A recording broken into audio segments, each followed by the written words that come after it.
and welcome to the Mathematicians Podcast, the podcast where we follow the fascinating stories behind the people that count in the history of mathematics. I'm your host, Benjamin Cornish, and today we are journeying back, yet again, to ancient Greece. At this point, you might be thinking that I am exclusively sponsored by ancient Greece, and if you wait until the end of the episode, I will give you a code to make your Greece 50% more ancient. But here, in the present, it's time to meet a thinker whose contributions resonate across philosophy, science, and of course, mathematics. Aristocles. Oh, hang on, let me check my notes. Plato. But first, I have a 6-year-old nephew who is, by the way, an absolute construction brick enthusiast. This episode, by the way, is sponsored by generic construction bricks, available from many shops under lots of different trade names that I will avoid saying. His house is a treasure trove of bricks, scattered across the floor like the aftermath of an epic battle. Every visit I'm greeted with a new creation, a rocket ship, a dinosaur, or sometimes something so abstract I have to squint and nod politely when he announces it's a robot, obviously. Last weekend, I gave him a little challenge. Let's build a car, I said. Not just any car, a car we can really be proud of. One that is cool and functional.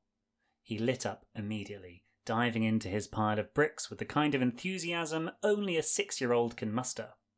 After about 10 minutes of focused building, he held up his creation with a grin. Here it is, a car! It was, let's say, a creative interpretation of the word car. It had wheels, sure, but it was a little unconventional. Instead of pointing out what I thought it lacked, I decided to take a different approach. Wow, I said, examining it. This is interesting. What makes it a car? He tilted his head. It has wheels, he said. True, I replied. Wheels are definitely important. But is that all a car needs? What else makes something a car? He thought for a minute and then said, maybe it needs a roof and seats. Cars have seats, right? Good point, I said, nodding. What about the front? Do cars usually have something there? Oh, he said, scrambling back to his generic construction brick pile. Headlights! As he added pieces, we kept talking. How do cars move? I asked. What's inside them that makes them go? An engine! He exclaimed, rummaging for more bricks. By the time he was done, he had built something truly impressive. A car with wheels, seats, a roof, headlights, a steering wheel, and even a little generic construction figurine engine under the hood. He was so proud of his creation, and I was proud of him, my little generic construction lad. Usually an alliterative nickname I give him. Proud not just for the car, but for the way he started thinking about what makes a car a car. And it reminded me of Plato. Which was convenient for this 100% true story to occur the same week I sat down to write this script. Plato believed that asking questions, especially about the essence of things, was the key to understanding the world. What makes a car, or a circle a circle? What are the essential qualities that define something? Moreover, Plato devised a language to talk about something that my nephew and I took for granted, that the concept of a car exists in such a way that we can approximate it with the tools that we had at hand. In our case, generic construction bricks. This playful exploration with my nephew felt like a miniature version of Plato's philosophical method. So inspired by a generic construction brick car and a curious 6-year-old, let's turn to Plato, the man who turned asking questions into an art form and wove mathematics into his quest for truth. When you think of Plato, images of philosophical dialogues, the allegory of the cave, the founding of the academy, or the dreaded forms might come to mind. But Plato was more than a philosopher. He was deeply invested in mathematics and saw it as essential for understanding the universe. Now, like the square of I, let's be real. Plato wasn't his name. He was born Aristocles around 427 BCE to a wealthy and politically influential family in Athens. Plato was a nickname, possibly referring to his broad physical build or the breadth of his intellect. Platos means broad in Greek, as in Calimera, I would like a platos of broad beans, por favor. Either way, the name stuck and Plato's influence broadened to span millennia. Mathematician Alfred North Whitehead said, "The safest general characterization of the European philosophical tradition is that it consists of a series of footnotes to Plato." Or, to put it another way, the history of philosophy starts and ends with Plato. Some would even say that after climbing to the summit of Platonic philosophy, the contributions start to plateau. In this episode, we'll spelunk into how Plato wove mathematics into his dialogues, his concept of the Platonic solids, and how his ideas fit into the intellectual context of ancient Greece. We'll also consider their impact today, revealing why Plato's work remains so relevant. Perhaps I may begin, however, with a declaration of my own bias. I was a laminer's breadth away from not including Plato in my list of mathematicians. In part because, having studied philosophy A-level, I don't like the guy. His cave allegory left a dark shadow over me. But this is largely my own failing to understand what he was trying to say. The other reason not to include him is that there's some evidence to believe he was more of a scribe for the intellectual developments of other thinkers, Socrates being the more famous, and less evidence that, with regard to mathematics, he contributed anything helpful at all. And my final formal grievance is that the mathematics he is most famous for, and indeed the sole reason I am including him, turns out to be wildly misapplied mysticism. That is to say, he joins the Pythagoreans who say, "Hey look, here's something beautiful in maths. It must be how the whole universe is organised," rather than just enjoying truths for themselves. However, he is not without his redeeming features. Perhaps I could then justify why I have included him to you. To understand Plato's mathematical contributions, it's essential to place him in historical context. Plato lived during Athens' heyday, a period of immense cultural, political, and intellectual progress. This was the age of Sophocles, Euripides, and the Parthenon, but also an era marked by political instability, war, and the trial and execution of Socrates, Plato's mentor. Plato's aristocratic background gave him access to the greatest minds of his time. Early in his life, he encountered the ideas of the Pythagoreans, a group of thinkers who believed that numbers and their relationships were the key to understanding the cosmos. This influence is evident in Plato's philosophical and mathematical ideas, which often reflect the Pythagorean emphasis on harmony, proportion, and the eternal nature of mathematical truths. Mathematics in Plato's time was undergoing significant developments. Figures like Hippocrates of Chios and Archytas of Tarentum were laying the groundwork for geometry, while arithmetic was becoming increasingly formalized. Plato absorbed these ideas and integrated them into his philosophical vision, treating mathematics not as a mere tool, but as a gateway to higher understanding. Plato's Republic is a philosophical masterpiece, best known for its exploration of justice and the ideal state. However, it also presents a compelling argument for the role of mathematics in education and intellectual development. In Book 7 of the Republic, Socrates outlines a rigorous educational program for the philosopher kings of his ideal city. Central to this program is the study of mathematics, which Socrates claims is essential for developing the ability to think abstractly and pursue truth. A quick side note here for anyone who is not familiar with Plato's work, I did just say Socrates is outlining this, and that is because Socrates is used as the narrator character for much of Plato's work. The curriculum that Socrates espouses includes arithmetic, geometry, astronomy, and harmonics. Each subject serves a specific purpose. Arithmetic trains the mind to grasp abstract numbers rather than tangible quantities.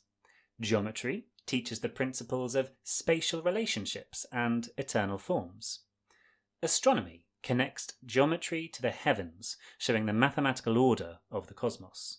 And harmonics explores the ratios underlying musical harmony, reflecting the Pythagorean idea that numbers govern not only the cosmos, but also beauty and art.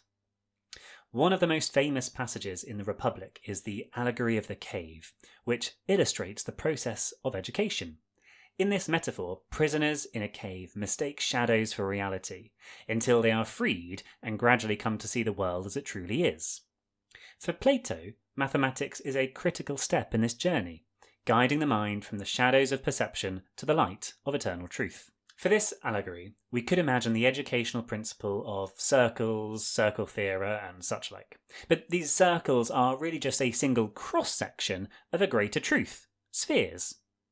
But then, as we learn more on our maths degree, or those thirsty enough to go looking on their own, spheres are themselves just a 3D cross-section of the n-dimensional hypersphere. Who can even say when we truly get out of the cave and view the cosmos as it actually is? Plato would argue we can never know, or possibly only philosophers can know. He was a little smug at times. Plato's dialogue, the Timaeus, offers a mathematical and metaphysical vision of the universe, with the Platonic solids taking centre stage. These 5 shapes, the tetrahedron, cube, octahedron, dodecahedron, and icosahedron, are unique in being the only regular convex polyhedra. To break that down for you, they are regular in that each face has the same shape, which is itself a regular shape in that each edge of each face has the same length. It must also have the same number of faces meeting at a single point for all points. And it is convex in that any straight line drawn between 2 points on the surface will exclusively reside within the shape. This is in contrast to concave, which would have, well, a cave. And polyhedra is any closed 3D shape composed of flat 2D polygons joined along the edges, where a polygon is any closed 2D shape composed of straight edges joined along the vertices, and of course closed means that you cannot move from the inside to the outside with passing through the edge. Or indeed there is only one inside and one outside. We do like nested definitions when we come to doing mathematics. Plato explains that the Platonic solids, or as he probably called them, the me-solids, are constructed from 2 types of fundamental triangles. The isosceles right-angled triangle, which is 45, 45, 90, and that forms squares and consequently the cube, and the scalene right triangle, which is 30, 60, 90, forms equilateral triangles, which in turn create the tetrahedron, octahedron, and icosahedron. If you're struggling to picture what those 2 triangles look like, think back to your geometry construction set that I'm sure you used to have in school with those 2 weird triangles, often called a set square, where you had no idea what they were for. Turns out they are for understanding the fundamental nature of the building blocks of the universe. This reduction of complex solids to basic triangles reflects Plato's belief in the simplicity underlying the apparent complexity of the universe, a precursor to modern ideas about fundamental particles and symmetry. Notice as well that both of these triangles include the ratio relating to the square root of 1, 2, 3, and 4. How very pleasing. I wonder how long we must wait before someone decides that the square root of 5 is important. To borrow a line from Casablanca, here's looking at Euclid. Plato associates each solid with one of the classical elements. Tetrahedron, fire, sharp and angular. Its small faces allow rapid motion, echoing the energetic nature of fire. The cube is earth, stable and grounded. Its large square faces symbolize solidity. Octahedron is air, smooth and light, reflecting the fluidity and movement of air. Icosahedron, water, spherical and adaptable, capturing water's flowing nature. Dodecahedron, the cosmos itself, the most complex Platonic solid, representing the harmony and perfection of the universe. This is where we have the accusation of mysticism and an opportunity for me to talk once again about religion.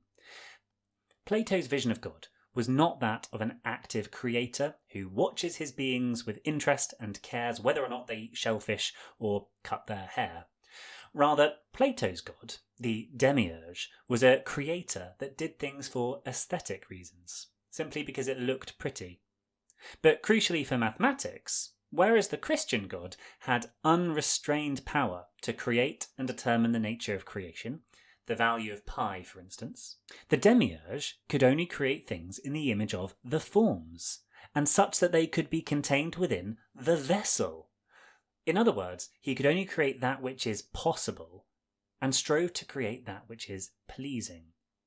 Here we can think of the word forms to be like the blueprint of what can be made, and the vessel is another way of describing the universe, but with all the restrictions that the universe already has about what can actually be built. And as a result of these restrictions, Plato decides that the elements must be in the shape of the solids because it is pleasing and possible. And by being pleasing and possible, it must be true. As I say, this is slightly mystical reasoning. Back to semi-reality, Plato describes how one element can transform into another by rearranging their fundamental triangles. For example, fire, tetrahedron, can become air, octahedron, or water, icosahedron, through geometric reorganization. They all share the same type of triangle. Earth, cube, resists transformation due to its unique square-based structure, symbolizing its stability. These transformations illustrate the dynamic interplay of elements in nature, a concept echoed in modern chemistry's understanding of molecular rearrangement. You might notice that the dodecahedron, made up of pentagons, has been excluded from this list of things that can be constructed from triangles, both scalene and right.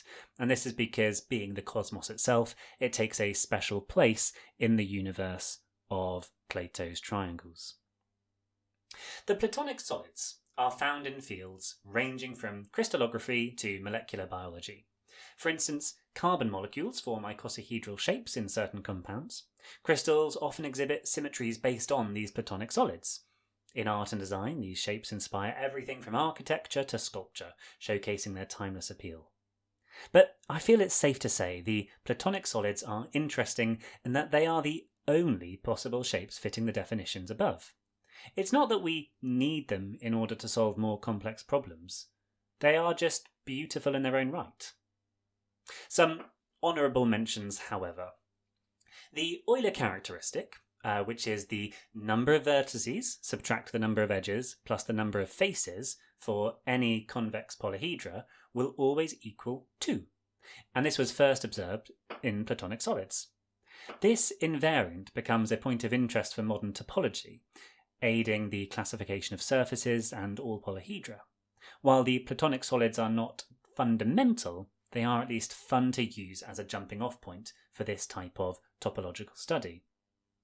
Galois' work on the symmetry groups of equations drew heavily on the properties of Platonic solids. Specifically, the symmetry groups of the Platonic solids are closely related to the roots of polynomials of degree up to 4, and the alternating group, A5, which is the symmetry group of the icosahedron, was found to govern the solvability of the general quintic equation. This discovery proved that there is no general solution for fifth-degree polynomials using radicals.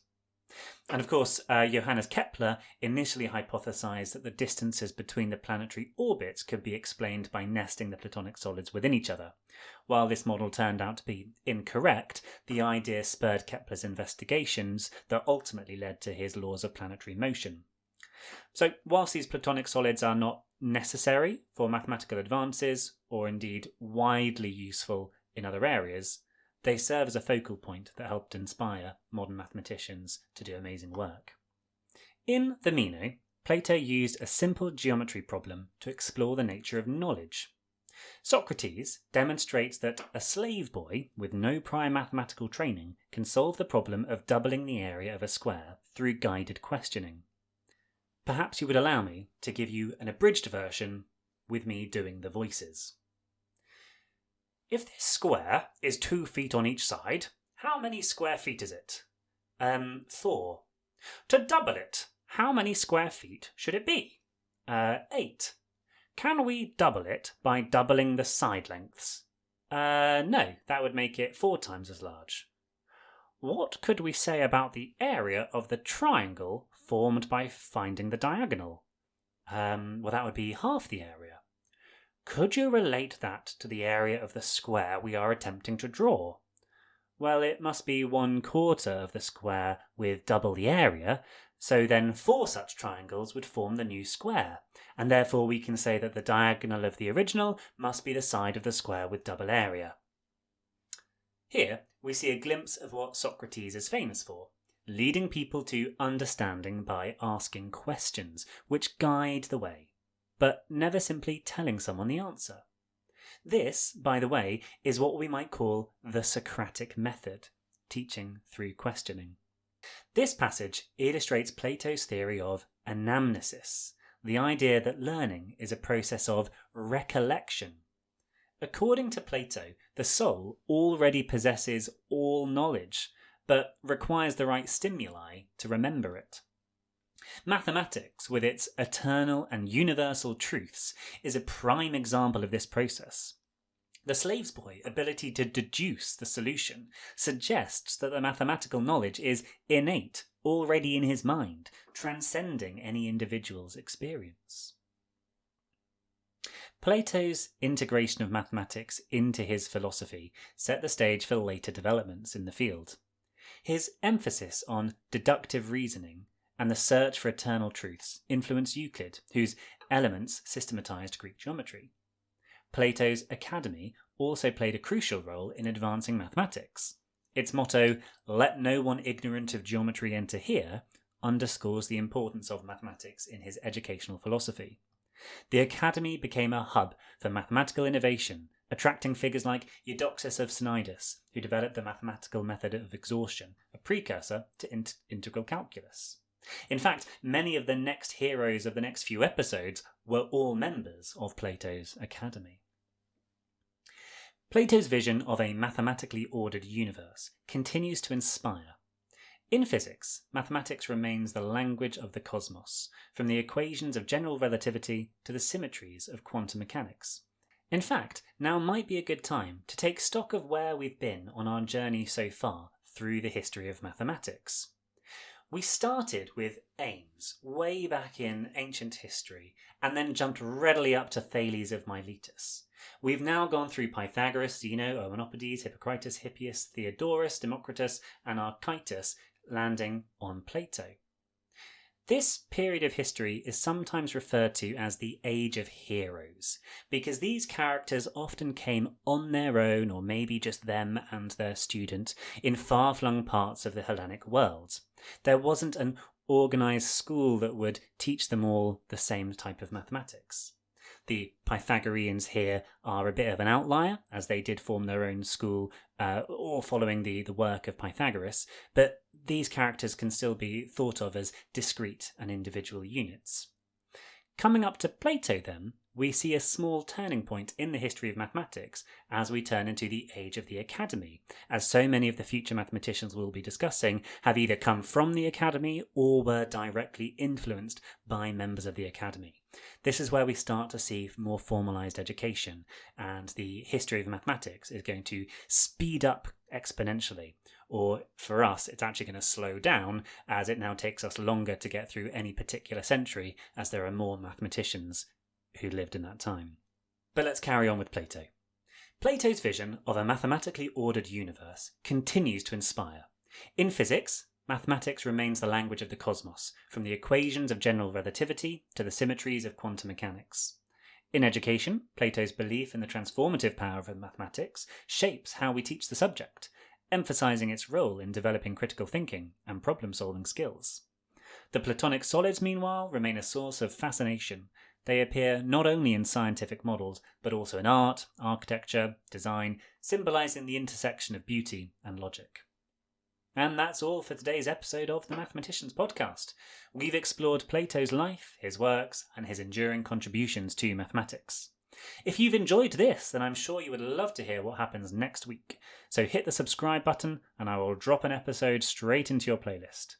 You can also follow the pod on Instagram at mathematicians.pod for slightly less serious content. Next time, we will turn to Theaetetus, and it is my true judgment that you should listen to my account. Until then, goodbye.